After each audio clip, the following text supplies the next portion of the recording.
Hey party people, welcome back to the channel. So here is the final posting for this patio project. As you can see, it is installed. Got the sand, the polymeric sand in place. Tamped it in, watered it down, and now it's curing. Got the patio furniture back on it.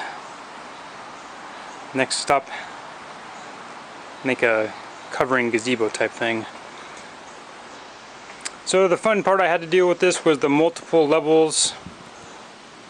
I was running into an issue where this back corner was sitting on a slab, and I also had to come down here to meet this step.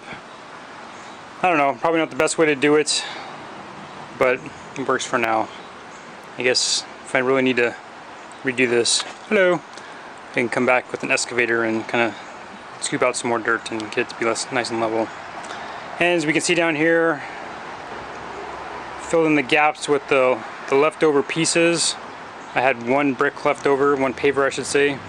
So just barely made it. I had to make these double wide on this down here versus single wide up here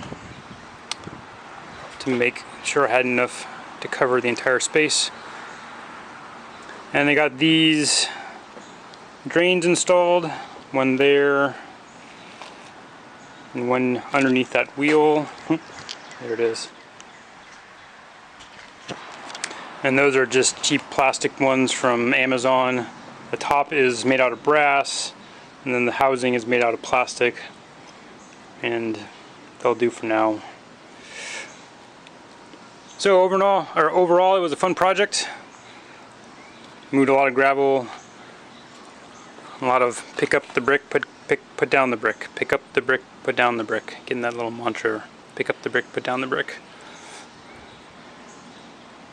Next step is to tackle that space up there. Man, you can't even see it. It's overgrown. So I guess maybe the next step is to tackle the overgrownness and then go for the patio on top. I don't know. Either way, just maybe wait for it to cool off a little bit before I head into the next projects.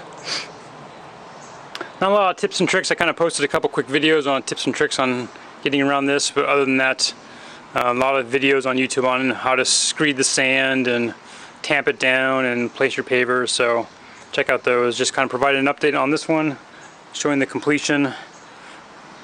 Oh, I would say one thing is that instead of doing the plastic edging, I did a mortar instead. Let me get this here so now you can't see the shadow.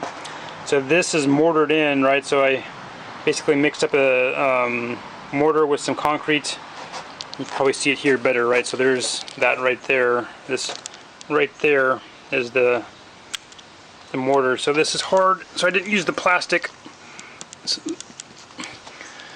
For one, it was, I have the jagged edges, and two, I don't have really good area to kind of make that, pound those nails in, so I went with the mortar, and that worked out well because when I was tamping it in, nothing shifted over. So I also did it up there over too on that edge, and I also had a problem, right? So there's a big bluestone right there, and so I had to cut around that bluestone, and so there wasn't any place to put a plastic one. So maybe so there's that one last tip, that when you do not have places for plastic, you can go ahead and put in thin set. I guess other people have been doing that too, but not thin set, mortar. But that's what I did instead of using plastic. Alright, rambled on long enough. Time to get inside, cool off, enjoy the evening. Thanks for following along this project. And remember, this world's made of love and peace.